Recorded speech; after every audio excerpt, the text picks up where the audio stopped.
Ladies and gentlemen, welcome to today's stream. I'm Adam Steele for the Hot Pole Studios, and today, as you can see from the title, we're going to be looking at, I'm going to push the volume up a little bit, we're going to be looking at the Waves PRS amps. Now, it's going to be a little bit different today because I've spent the last half hour trying to get the only guitar that I have in Studio B to make a decent sound. Which is an absolute noob mistake, seeing as though I've got far too many guitars in Studio A. But this Heart Guitars Telecaster, which actually is completely see-through on stream because it's lovely and bright green, is deciding to sound terrible. So I'm going to have to take it apart and fix the thing.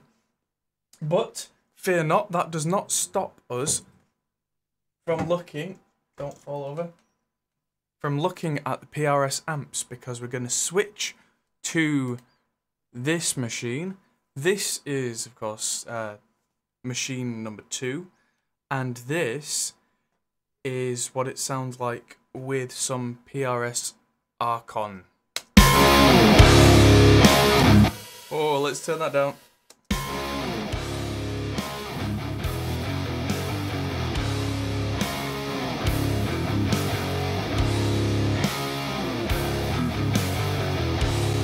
So that, of course, is my theme tune, as always, but I think I might stick with this. I'll just isolate the rhythm guitars with no mixing on. So this is the PRS Archon. I'm just going to close the cabinet loader. And this is how it sounds.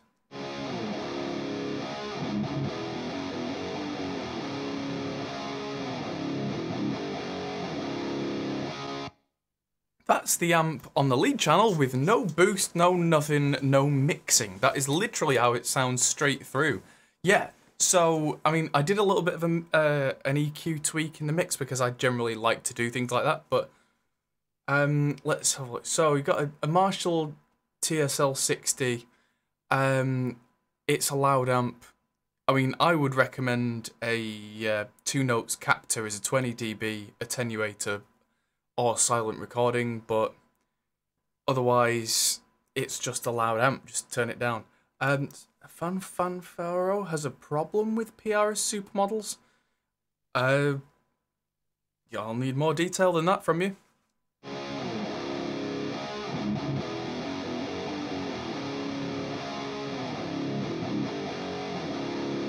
So what we're going to do is we're going to solo one of these and put it right in the middle. Your VST sounds pretty flat, no bass. It could just be that the guitar you're putting into it sounds pretty flat and has no bass, because this is a recording I did earlier, and I've not done anything special with this, and there is no mixing involved other than what you see on the screen, and this is what it sounds like.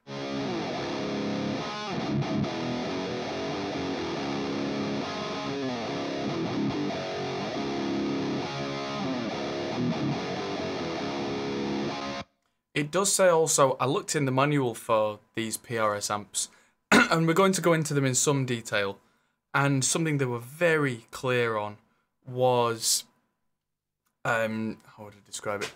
Make sure you're using a proper 1 mega ohm. You also pair it with 2 notes wall of sound. Maybe just don't do that for now then.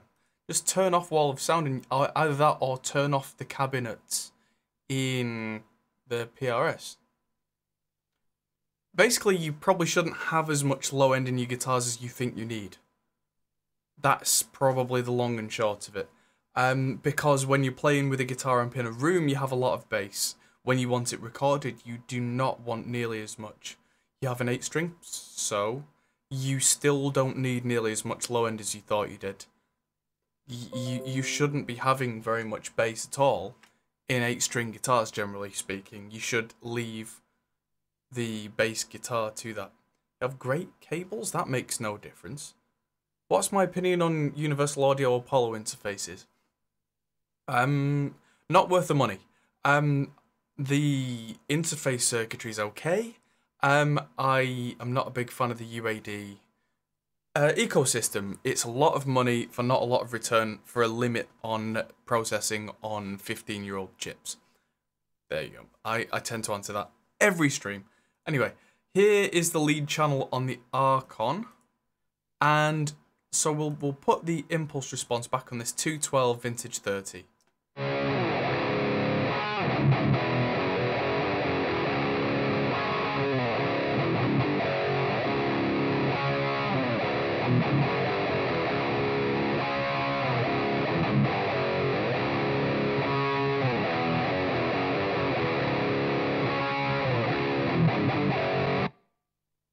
Okay, so that's with, let's just turn one of these on.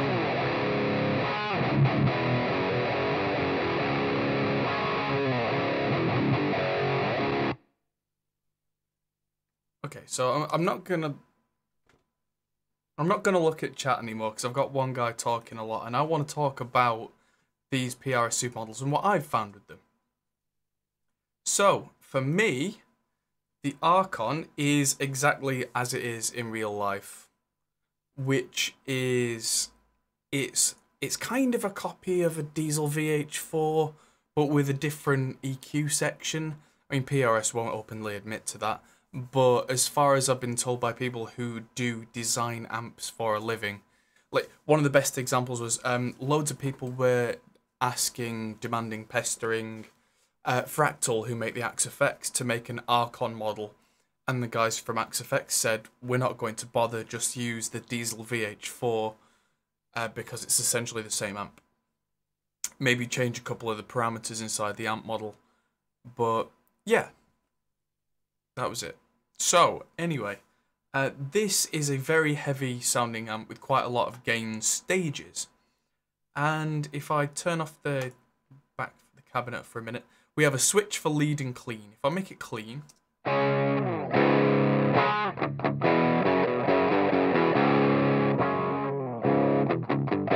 the clean amp section, I mean, this is never going to sound completely clean with this guitar because this particular guitar was tracked with a tube screamer turned on. So if I turn off the Archon for a minute,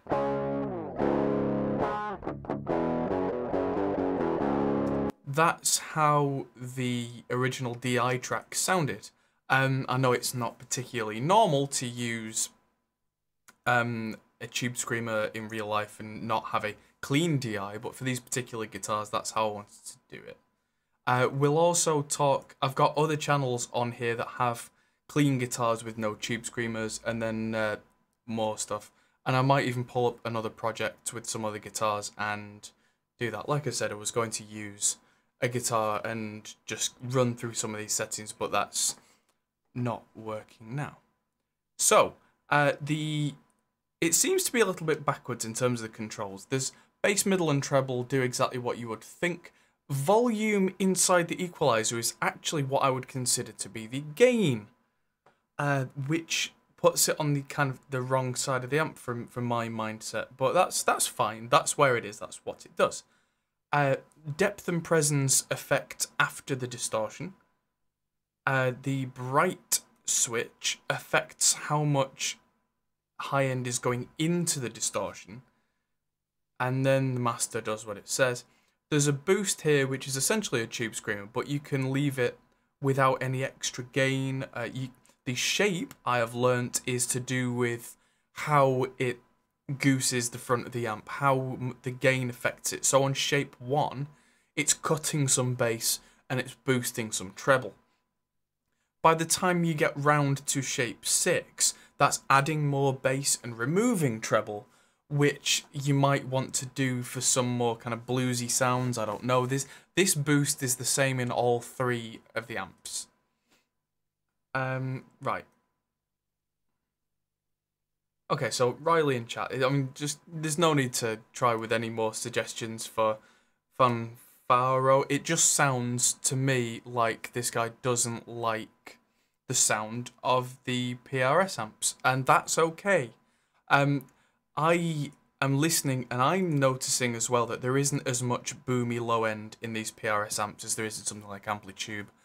I personally like that because I'm all about the mix context. I'm not about more bass, or anything like that. It's how a real Archon sounds to me in a room and how it would sound on a recording are very different. And what I think PRS have done here is they've made a version of their amps that when you hit play on a laptop, on a desktop, on a computer, it sounds in the mix like it would if you'd put a lot of effort in with the real amp and the mics and the EQing and all that kind of stuff. So I'm going to do a video at some point over the next month or two. And okay, Vanvara, you just earn yourself a timeout. And we found that's completely thrown my train of thought now. These amps are all about sounding good in a mix rather than trying to be necessarily 100% accurate to the real thing, which is probably a good thing. I mean, there's also the thinking of kind of Paul Reed Smith. I have seen in person, we've met a couple of times, and his ethos is that you sit down, you plug in, you play, and what comes out of the speakers works perfectly with the rest of the band, which is kind of different from a lot of guitar amp manufacturers who would make it so it's like more gain, more bass, more this, more that, and Paul Reed Smith just goes, yeah, that's cool, but when everybody else starts playing, how does it sound? Which I have a lot of respect for. So let's move on to talking about some of these features, because if I hit play on this, this is a Tube Screamer on the DI, and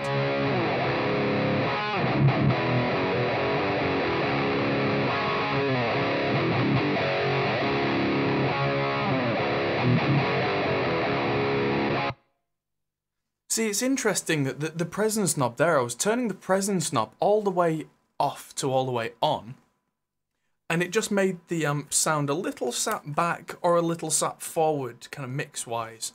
I think with the real amp, the presence there would do more, but it would go from sounding terrible to ear-splitting. Yeah.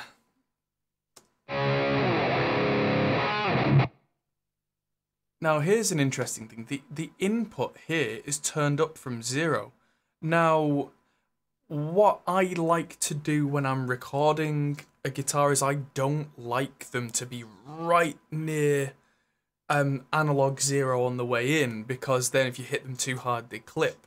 I like to do what's called gain staging, which is where I have the I try and do it so that when you strum a chord really hard and let it ring, the ring stays at maybe -18 or so that there's plenty of headroom to go. Maybe if it's a really spanky Strat or something, it might be a bit less so that there's more headroom.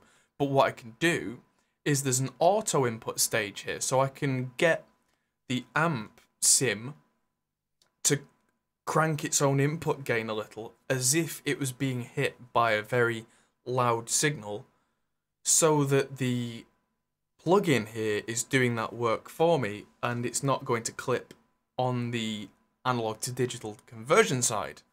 So the auto input means that I don't have to work out the exact input. If I just hit this, it's got 2.5, 5 or 10, and that's the number of seconds that it's going to listen for. If I hit play on this,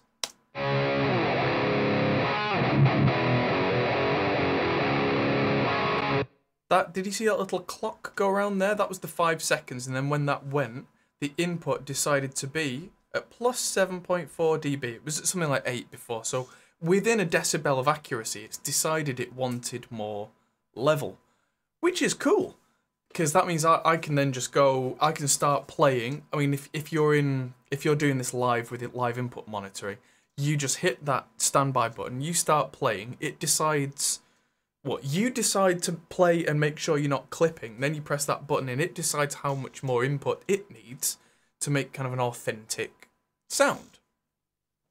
Now,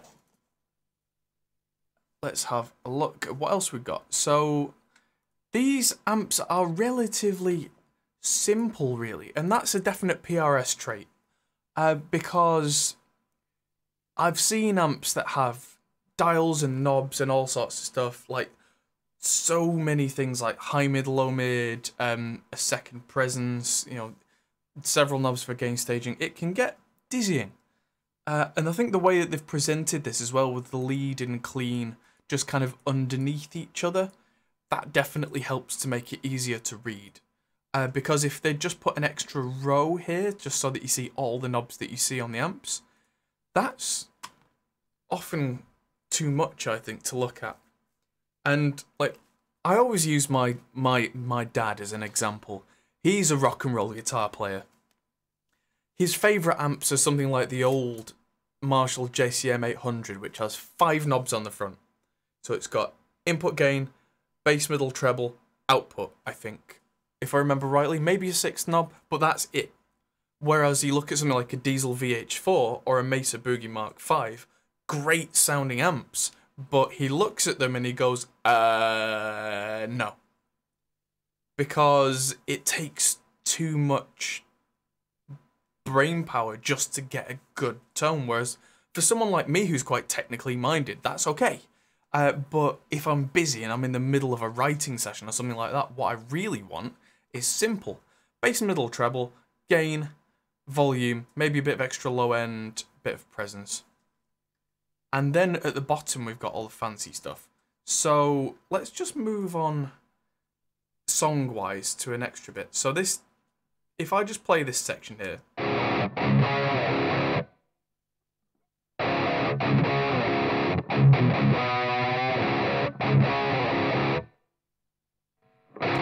Right, so here's something that's interesting. There are 2 gate types in the Archon.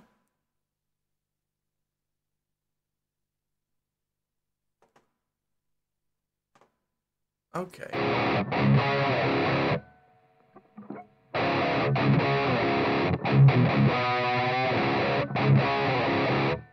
So you hear there's the background noise in between, because this riff was start and stop.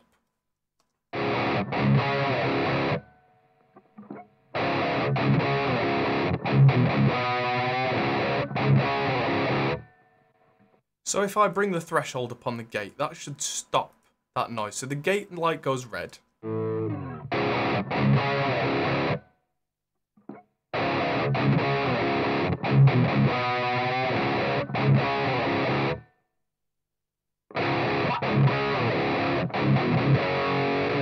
And that works perfectly well, but when we hit the switch, the M switch, that's M for metal.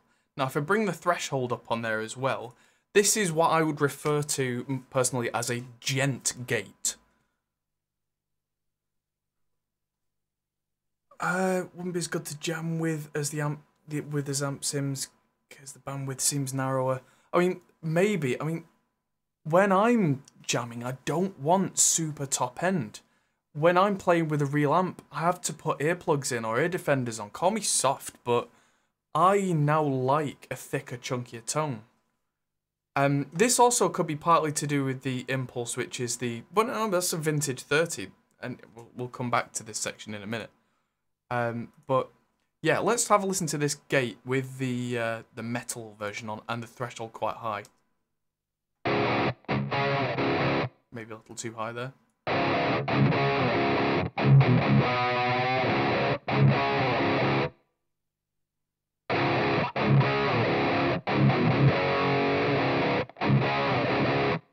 Yeah, so I'm getting a little bit heavy there, but you hear there's a real hard, choppy, genty gate.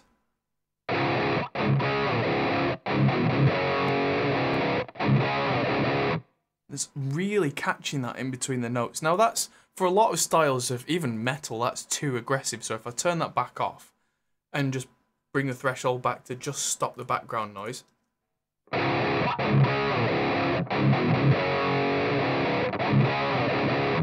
That's a much more organic gate, as I would describe it. But they're both there. If you want a gate that just catches background noise, you can just bring the threshold up a bit. If you want a proper, like, really aggressive gate, that M switch, and bring up the threshold, and you've got something akin to, like, an MXR Smart gate on aggressive, but you don't have to pay for it. It's just here. Hey! It's not even needing to be a separate plugin. Now, there's the Air as well, which is definitely a Waves thing. I've seen Air in some of their other plugins, I think.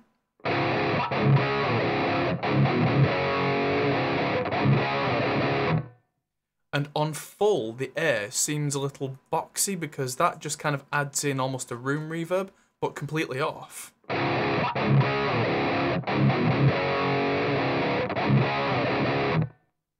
That's completely off, sounds quite claustrophobic. So I like to add a little bit of that in because it's part of my usual kind of special sauce in a mix on heavy guitars is I add quite a short room reverb to heavy guitar buses because I find that it makes them sound more 3D, it makes them pop out more, and just having that on a knob is great. Now, we've talked about, the depth. I'll just do, this is where it gets a little clever. Let's just try adding a boost in here. Why not? Let's stick a tube screamer in front, even though I've already got one on, and then see if that makes things even more aggressive.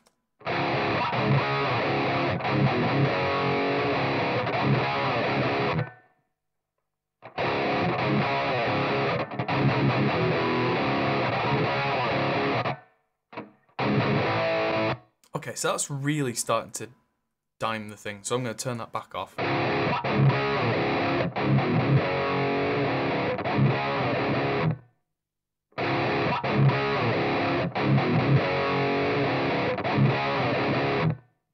going to back that air right off so it's really just kind of in your face. I'm going to add quite a lot of treble here.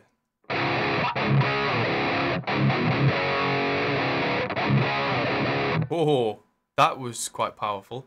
Let's take the mid back a bit.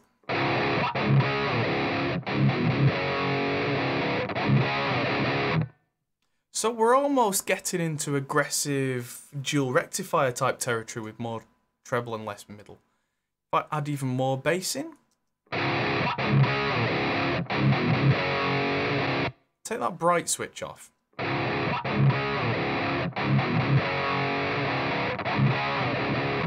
The bright switch seems to do something to the front end of the amp and changes the response rather than just being more treble. So if I crank the treble all the way up, that's different with the bright switch on and the treble down.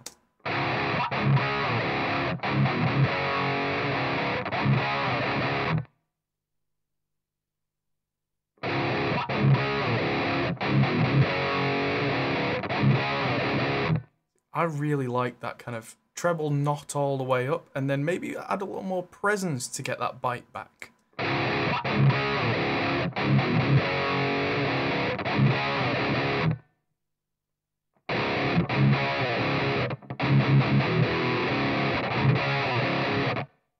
See, that's really kind of working for me now, and that's with, if we go to the cabinet loader, that's our next port of call. Oh, actually, no, it's not. Let's look in. Next to the depth and presence is this tiny little button here that is bias, speed, sag.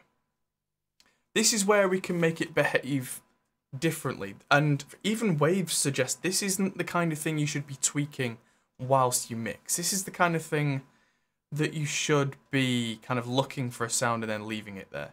So the speed and the sag are linked. You see there's kind of a green, yellow, red? The way that sag works, if you weren't already aware, is that especially older amps have a lot of what's called power sag, where the power comes in from the wall and goes in through a rectifier tube circuit, which is why a lot of old amps have an extra tube. And that takes the power in and turns it into the power that the amp can use, which is kind of DC power. If you really heavily go and just hit the amp, it can't provide enough power, so it very quickly just kind of doesn't give you all the power, which is where kind of thick sounds come from. It's where the old Eddie Van Halen brown sound came from. That was a lot of sag because he was running the amp with lower voltage, originally by accident, but then on purpose. So if I turn this up, let's hit play. I'll turn it up even more, and you'll see this little yellow light go off as this plays. I'll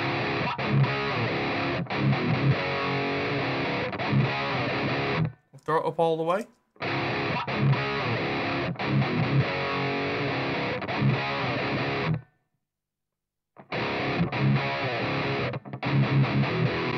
It's a very subtle thing. But if I turn sag all the way off...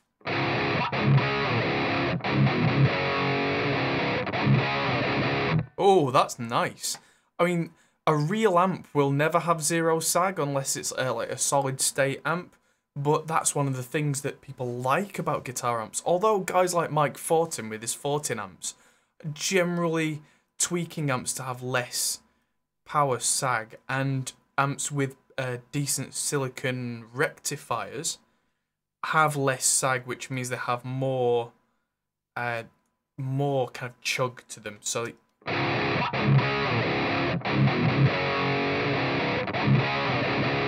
that now sounds like an absolute monster. Now bias is to do with how hot the tubes are being run.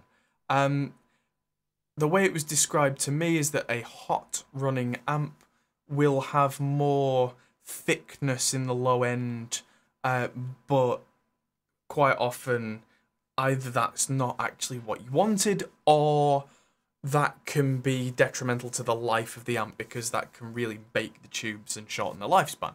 But if we play, you didn't see anything light up on this OT. OT stands for output transformer. And when the output transformer's really being hammered by having a high bias really hitting the tubes, then the output transformer kind of sings because it's a big lump of iron as almost a magnet. Yeah, so...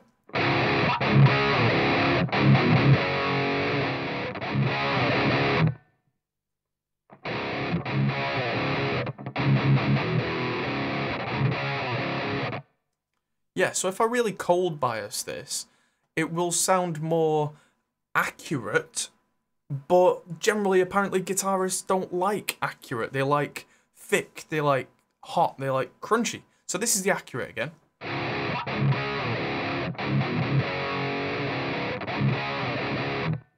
And then let's bias it all the way hot.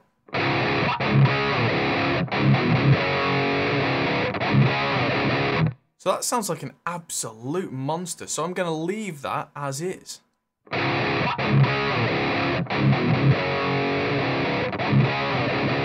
So it's louder than it was before. So I'm going to take the master volume. In fact, no, I'm going to push the master volume really hard. I'm going to turn the output down.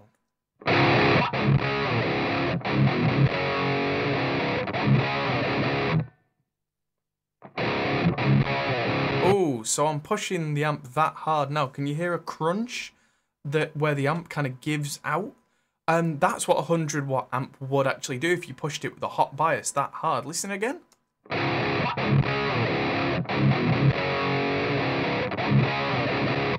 A lot of amp sims won't let you do that, which is interesting. I'll take the master back down because the master is not just a volume knob. That's how loud, well, how hard the power tubes are being pushed. So if I leave the master volume at a reasonable level, so fairly loud, with quite a lot of that bias going on, it'll be a bit quieter.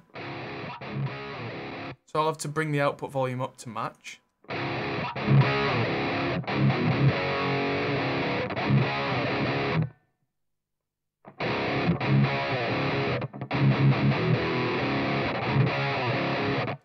Maybe take a little bass out of that.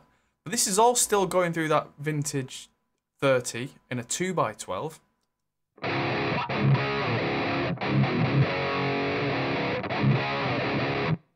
So you get 6 choices. You get 112,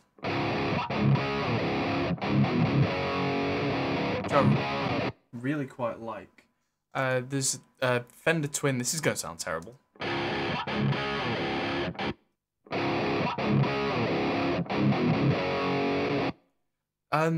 They've given you as little to change as possible here, which I think is a good thing. Is that backwards? So there's on axis for a G. I never liked the G65 speaker myself. Then there's a greenback with 55 Hz, which is the bass one.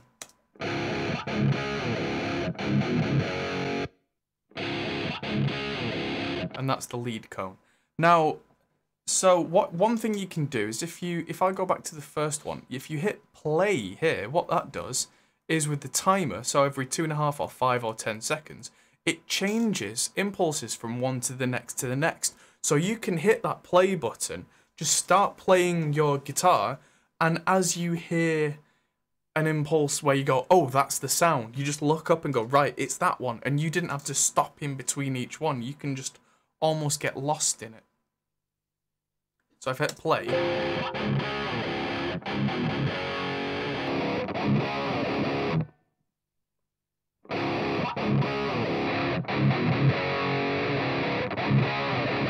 And so on and so forth.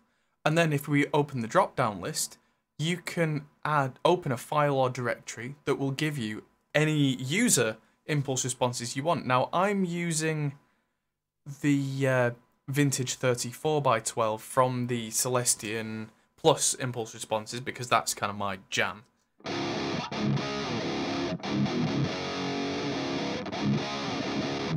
Doesn't seem to match the settings I've made very well now. So let's just have a look in here, because that sounds a bit fizzy with just a SM57. So let's see what happens if we look at 57 plus 421 high gain.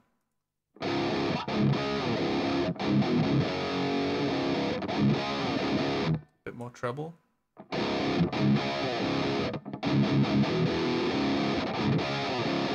I'm actually preferring their 212 Vintage 30.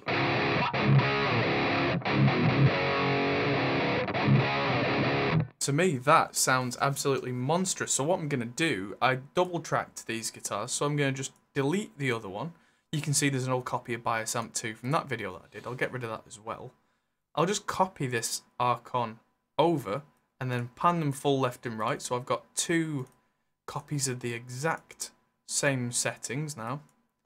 Let's just see how this sounds. This should be amazing.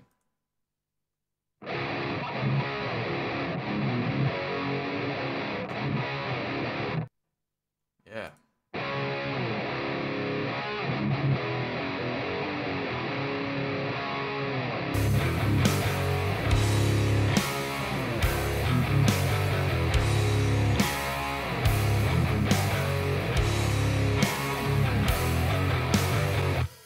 So I'm just going to add the Slate virtual tape on there, and what I forgot in my virtual mix rack.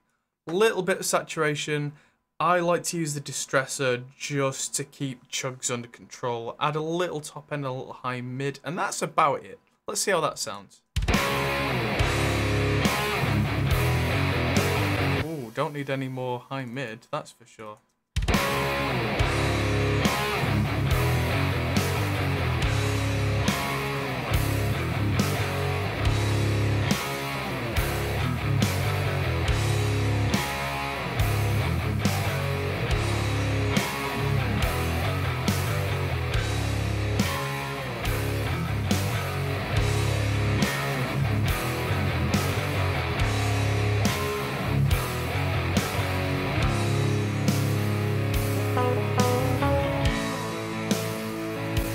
Okay, so I think we've fairly comprehensively covered the Archon and the features.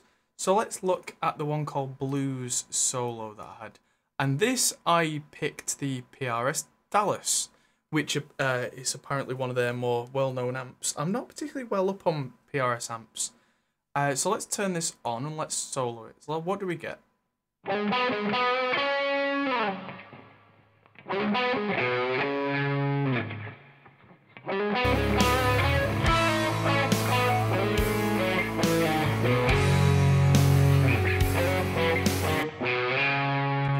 So let's just listen to the clean of this. Yeah, so this will have been my Strat.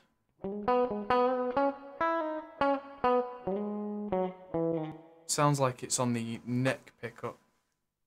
Now, this particular amp, let's turn off the boost, let's turn off the bright, and let's turn down the gain. So all the features that we've shown so far with the cabinet, the gate and everything are the same, apart from the gate doesn't have that metal switch. Everything else is identical. Let's get the master down as well. And let's turn the output up.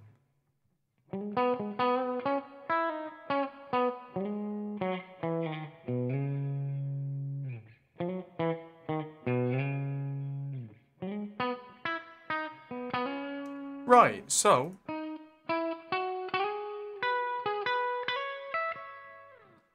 in the cabinets, what have we got? Blackface and a Vintage 30 mixed in mostly with the essentially Fender Twin cabinet. So I'm guessing this amp is fairly representative of something in the vein of a Fender Twin. And obviously it's not going to be based exactly on it, but it's, there's a couple of interesting switches here to talk about. There's excursion in the impulse response, which kind of simulates how much the speaker moves, low level thump and that kind of thing. Time fix and phase fix.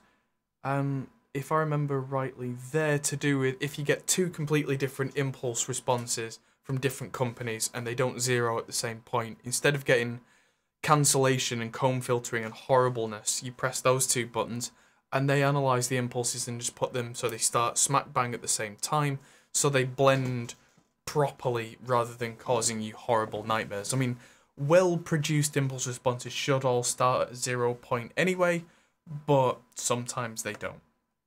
And Smart Mix, I think that works out, if I remember, I tried that, and it works out which one of the two impulses will come across louder and mixes it so that that one's less, so that they sound of equal volume. So let's just hide all that away. This one's probably going to be better actually to show the boost properly. So if I turn the boost back on. Oh, so that's a spiky sound. Let's turn the shape the other way. Oh.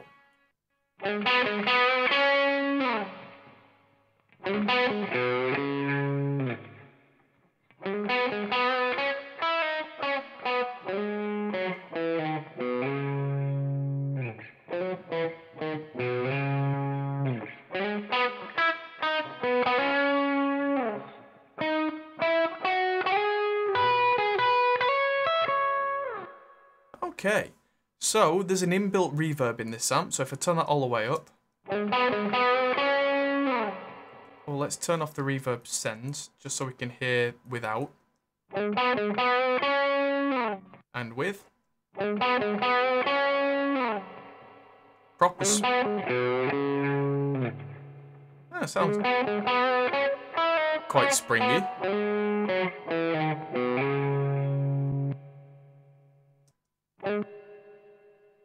That's one of the more convincing spring reverbs that I've heard in an amp sim. It's still not quite there, but then I have yet to hear a spring reverb sim that sounds like a real spring. But that's okay for me personally because I hate spring reverb. It has a time and place, and I very rarely find that time and place.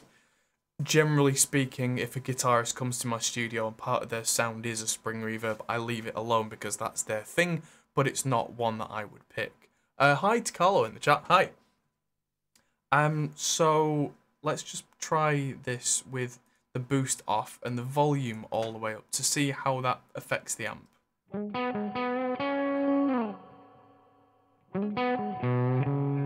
Okay, so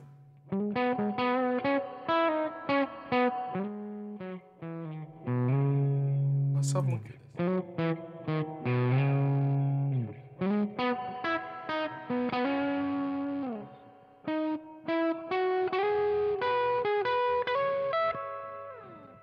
Right, so that's with, let's turn the reverb back down to a reasonable level. Get the EQ back to 12 o'clock.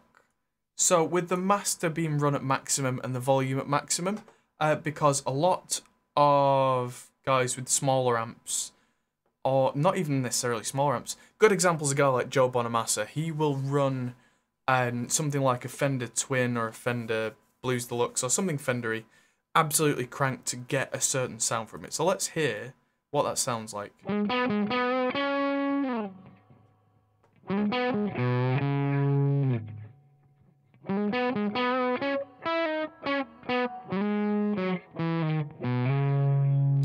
you hear that transformer hum and buzz at the bottom? It sounds nothing like clean now at absolute full volume. So that OT That's the output transformer doing its work, and we can hear it. Let's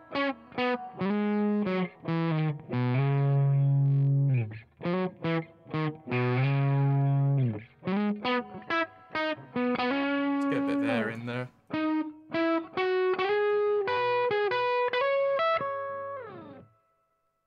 Okay, so that's how an amp like that would sound absolutely slammed. So let's put a bit of a tube screamery type thing in there as well.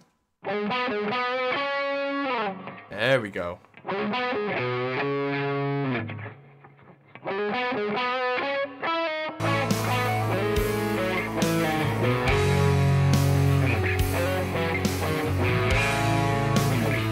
There's a bit of a frequency in there, but I think that's my guitar and the pickups in it.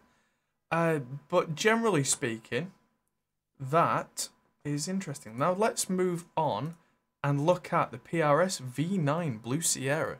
This amp, the real version of this amp, was never released. Apparently, this was a prototype that they played around with, and I'm not sure why, but it didn't go out into the wide world.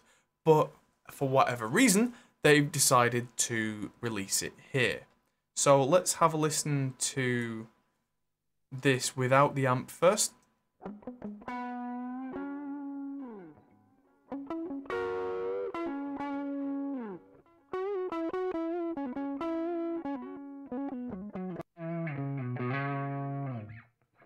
Right, so that's interesting. It might be better to try this amp on the one that we were using before, because that solo has a tube screamer on it. So let's try... Yeah, let's try this.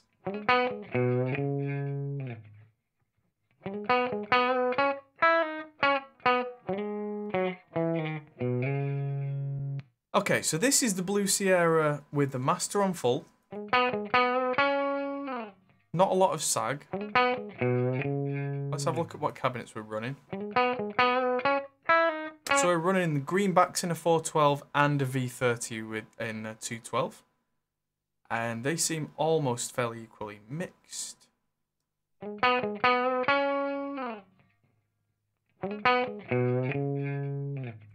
And if we close that up, let's just do an auto input thing.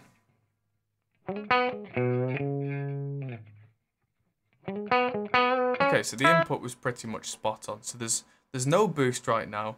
There's a gain stage on this one, which isn't on either. The bright switch is on, so let's turn that off.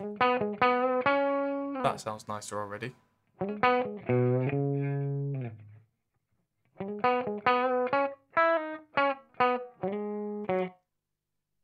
So what kind of confuses me a little with these amps is where it says volume. I think it should say gain, because that's more intuitive to what a guitarist would expect. But if I just turn the clean volume up,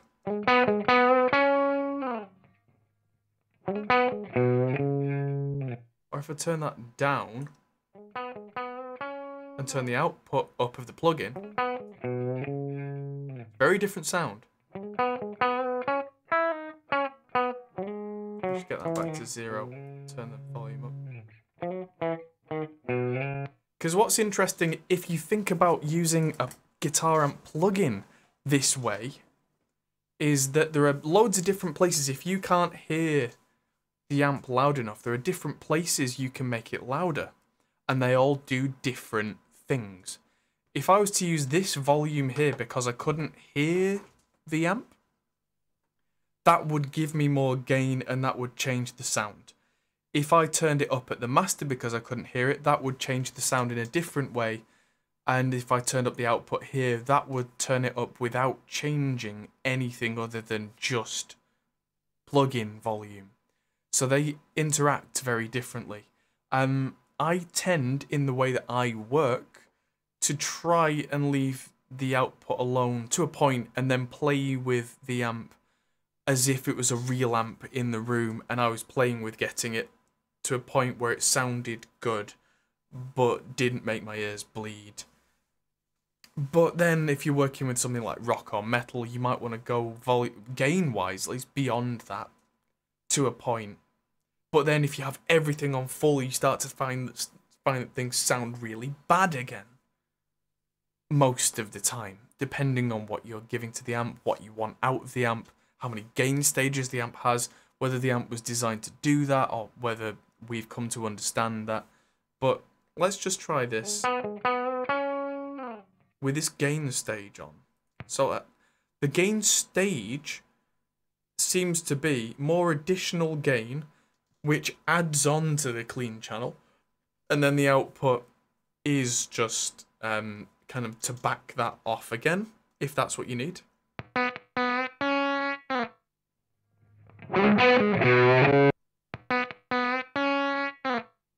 Now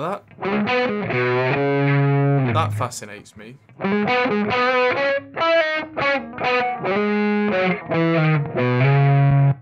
So that seems to be additional gain, like a boost. If I turn that down, that doesn't sound right to me. Let's get the master down.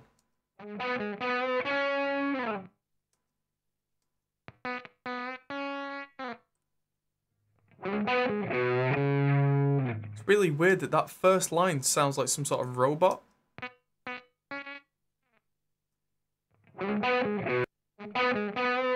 You would have to be running a real amp so hard for it to really break like that it's unreal. But maybe that's one of the reasons why this amp didn't get released. I mean, that's an interesting experimental sound. But let's try this with a boost. So with a shape, a bit more gain. Don't know about level yet. Yeah,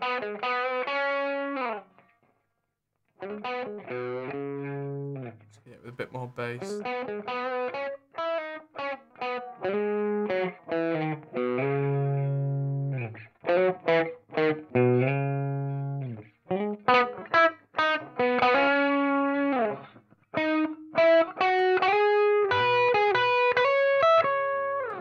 So maybe you can find a sound that you like with the V9 amp. I'm not sure that I will, but then I personally bought the set of the PRS amps specifically for the Archon, let's be honest. I like the sound of the Dallas for clean stuff. The Archon's lead channel is what I spent $49 on, because this was on sale on the Waves store at the time for $49, which is why I couldn't help but buy this. If anyone's got any questions, by the way, now's probably a good time. I am going to take some time to make a separate video where I compare the Archon specifically back to back with the X50, with some of the thermionic amps, with some of the amplitude amps, with basically any of the main brand amp sims. And I'm going to use the same cabinet modelling on each one to try and make it fair. And then I'm going to use the inbuilt ones, if there are any, to make it unfair. So I do both. So I try and evaluate them as a whole, and then evaluate them as just an amp, preamp and power amp section. Because quite often that's how I will use virtual guitar amps. I will use something like 2 Notes Wall of Sound, which I really rely on because partly it sounds good and partly my own cabinets are in there. Hint, hint, if you haven't already bought them, go and check them out at the 2 Notes store. But I genuinely use the versions of my own cabinets, which I bought because they, I thought, represented my sound. Ones like the Big Beast is a Zilla 4x12 and the Fat Boy's a Zilla 2x12. I hold a lot of faith and stock in Zilla and their designs, and also in Celestion and what they do. So that's what I will be doing. If no one has any further questions, then that may be the rest of the stream for today. I'm probably going to do a Q&A session briefly tomorrow from the studio, from the main studio, as it were. And I'm going to have all the guitars with me, so I might do a bit of playing with any particular plugins people ask me for. I have been writing a little kind of cheat sheet. I'm going to show you on the main camera here, if it ever switches. So, wow, that's really kind of blown out. But what it says on here is, it says Adam's to-do book. Let's just see if... No, it won't even show you that. Just try and turn off that light. It's desperately trying to just block that out. But I've written an entire, something like 12 or 16 pages of things I have to do for scripts for videos. So I'm doing videos on, deep breath, a new snare drum that I got, which is a Slingerland Radio King from 1938, an Audient ID22, which I was using today, the Aston microphones Origin and Starlights, bare knuckle pickups. I'm doing a review of their boot camp, which I got some pickups for a Telecaster, Roland Blues Cube, and the Boss Angry Driver. God, what else? The orange 4-stroke bass amp. If they arrive today or well, probably tomorrow, the Slate Digital or Slate ML2 microphones. I want to be one of the first to get that out. The Sontronics Halo.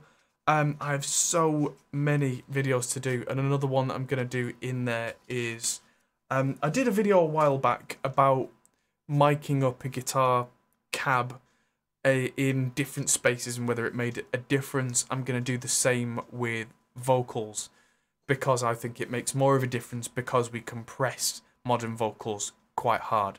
So I'm going to try and film all of that tomorrow. It's going to be a long day, but I'm trying to prepare for that now, which is going to kill me, but hey, if I can get all of that filmed, I can send a lot of the review gear back to the respective companies. I can edit that at home, and depending on when the baby comes, because that's part of what's happening soon, I'll just be editing from home for a little while, but hopefully I'll have enough content, at least on hard drives, to edit and get out for the foreseeable future until the end of time, by the sound of things.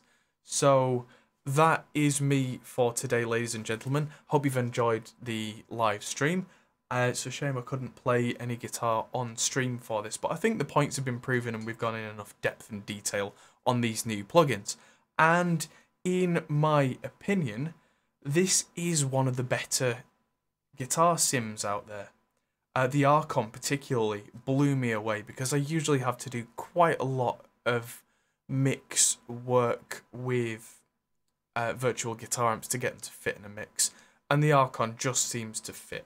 If you don't like the sound of it, that's okay, but for me, that's probably going to work for me in demo writing and all sorts of stuff at home where I can't use loud noises. Although, speaking of that, I might well bring one of the Marshall heads home and the 2-notes captor.